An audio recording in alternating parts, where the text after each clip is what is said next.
नहमदुहु व नसल्ली अला रसूलिहिल करीम अम्मा बाद फ़ाऊज़ु बिल्लाहि मिनश शैतानिर रजीम बिस्मिल्लाहिर रहमानिर रहीम।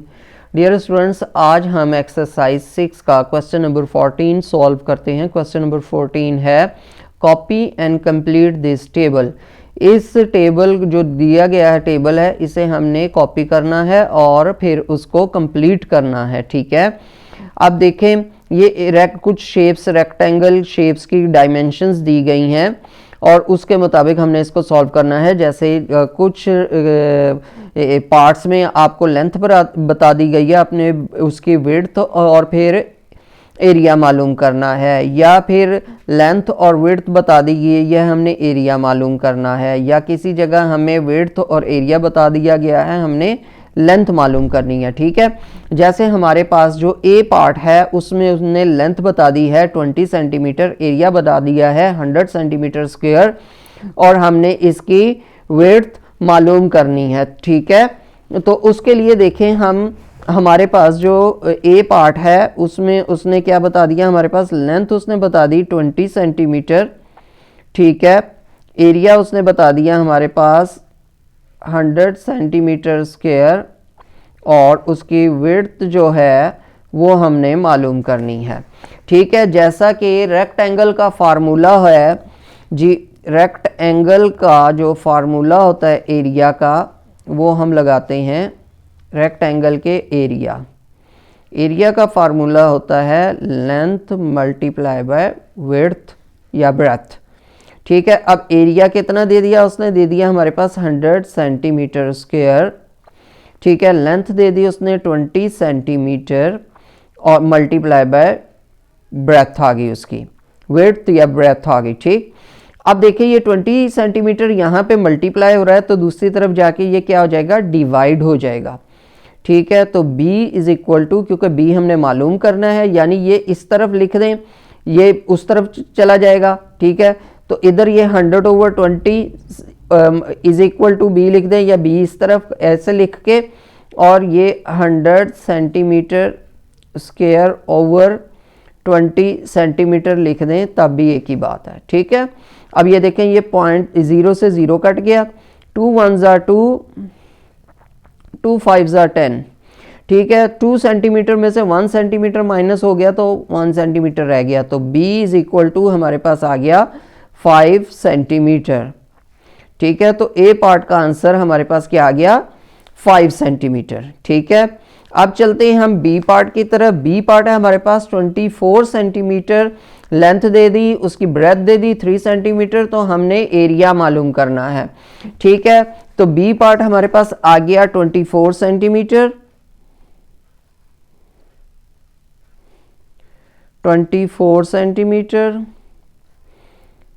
बी उसका हमें उसने बता दिया 3 सेंटीमीटर। ठीक है, तो हमने एरिया मालूम करना है। ठीक, एरिया, अब देखें पहले क्वेश्चन में उसने लेंथ और एरिया दे दिया था, ब्रेथ मालूम करनी थी, अब लेंथ ब्रेथ दे दी उसने, एरिया हमने फाइंड करना है। तो एरिया का फार्मूला है, रेक्टेंगल के एरिया का फार्मूला होता है लेंथ मल्टीप्लाई बाय ब्रेथ। अब एरिया आ गया इज इक्वल टू लेंथ आ गई 24 सेंटीमीटर और ब्रेथ आ गई 3 सेंटीमीटर। अब आएगा 3 4 ज़ा, यहाँ पे रफ साइड पे हम कर लेते हैं, 3 4 ज़ा 12, 2 1 कैरी आ गया, 3 2 ज़ा 6 और 1 7, तो ये 72 सेंटीमीटर। अब 2 centimetre, centimetre multiply by centimetre, centimetre square हो जाएगा, तो आपका आंसर आ जाएगा area is equal to 72 centimetre square. ठीक है, अब हम चलते हैं अपने पार्ट सी की तरफ। पार्ट सी है हमारे पास 9 सेंटीमीटर उसकी लेंथ है, ब्रेथ हमने मालूम करनी है और 36 सेंटीमीटर स्क्वायर उसका एरिया दे दिया है। ठीक है, सी पार्ट है हमारे पास, length is equal to 9 centimetre,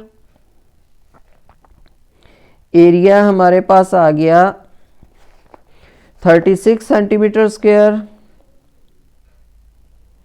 और ब्रेथ इसकी हमने मालूम करनी है। ठीक है, तो अब हम एरिया का फार्मूला लगा देंगे। रेक्टेंगल के एरिया का जो फार्मूला होता है वो होता है length multiply by breadth. Area आ गया 36 centimetre square is equal to 9 centimetre multiply by B.